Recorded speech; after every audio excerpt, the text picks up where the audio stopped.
Jika Anda dikatakan suka marah, lebih baik segera belajar mengontrol emosi demi kesehatan. Saat marah, pembuluh darah juga akan kehilangan kelenturan dan berubah menjadi kaku. Akibatnya, pembuluh darah tidak dapat mengembang saat jantung memompa darah melalui arteri.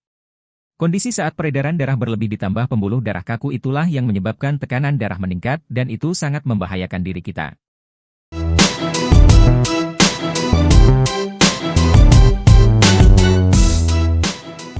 Assalamualaikum sahabat semua. Berikut efek buruk dari terlalu sering marah. 1. Serangan jantung. Berdasarkan penelitian yang dipublikasikan ke European Heart Journal Acute Cardiovascular Care, insiden marah dapat memicu serangan jantung sekitar 2%. Sementara, orang yang memiliki durasi marah lebih dari 2 jam berisiko 8,5 kali lebih tinggi mengalami serangan jantung. 2. Penurunan fungsi jantung. Peneliti dari Harvard University meneliti 670 pria dewasa menggunakan metode pengukuran skala hostility. Penelitian tersebut dilakukan untuk mengukur level kemarahan dan mengukur setiap perubahan pada fungsi paru-paru pria.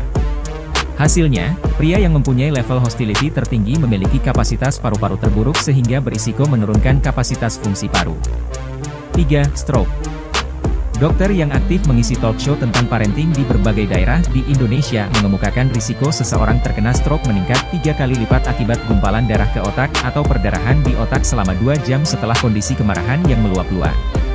Orang yang mempunyai aneuris pada satu arteri otak bahkan mempunyai risiko 6 kali lipat aneurisnya pecah ketika dalam kondisi kemarahan yang meluap-luap. 4. Sakit kepala. Jangan kaget ketika sakit kepala tiba-tiba datang ketika Anda sedang marah. Menurut Nurul Afifah, hal itu bisa terjadi karena otot-otot dan pembuluh darah yang tegang akan menyebabkan pasokan oksigen ke otak menjadi berkurang. 5. Sakit MA. Orang yang marah atau stres akan lebih sensitif dengan jumlah asam lambung di perut dan biasanya akan menyebabkan rasa tidak nyaman pada bagian ulu hati. Dan tak jarang bisa menyebabkan pingsan akibat rasa sakitnya. 6. Sulit tidur. Anda bisa saja sulit tidur disebabkan karena perasaan gelisah dan tidak tenang saat marah. Akibatnya, membuat tubuh kita semakin sakit dan tidak terkontrol. 7. Kekebalan tubuh melemah. Kemarahan mempunyai hubungan erat dengan penurunan level antibodi imunoglobulin A selama 6 jam. Antibodi itu adalah antibodi yang memainkan peran penting dalam imunitas mukosa. Akibatnya banyak ditemukan pada bagian sekresi tubuh seperti liur, mukus, air mata, kolostrum dan susu sebagai sekretori imunoglobulin A dalam perlindungan permukaan organ tubuh dari penempelan bakteri dan virus ke membran mukosa. 8. Stres. Stres bisa terjadi karena tekanan mental dan emosi yang tidak terkendali dan salah satu bagian saraf, yakni hipotalamik pituitari menjadi hiperaktif. 10. Depresi. Depresi bisa terjadi sebagai akibat dari stres yang berkepanjangan. 11. Penuaan dini. Rasa marah juga bisa menegangkan otot-otot di wajah sehingga mengakibatkan keriput. Selain itu, tersebarnya hormon kortisol dapat menyebabkan berkurangnya produksi kolagen pada kulit. Kolagen diketahui merupakan bahan utama yang membuat kulit tetap awet muda, kencang, dan kenyal. Jadi, kulit akan jadi lebih tua jika Anda sering-sering marah. Itulah efek buruk dari suka marah dan mudah emosi. Setiap orang pernah merasa marah dan emosi.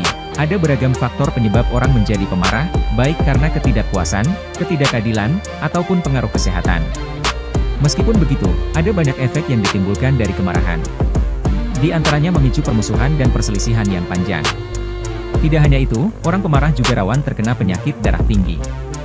Nah, jika kamu memiliki teman atau anggota keluarga yang pemarah, jangan balik memarahinya karena tidak akan menyelesaikan masalah. Berilah kata-kata bijak untuk menasihatinya supaya lebih bisa mengatur emosinya. Semoga video ini bermanfaat bagi kita semua. Jangan lupa like, komen, dan subscribe jika kalian suka dengan video ini. Terima kasih.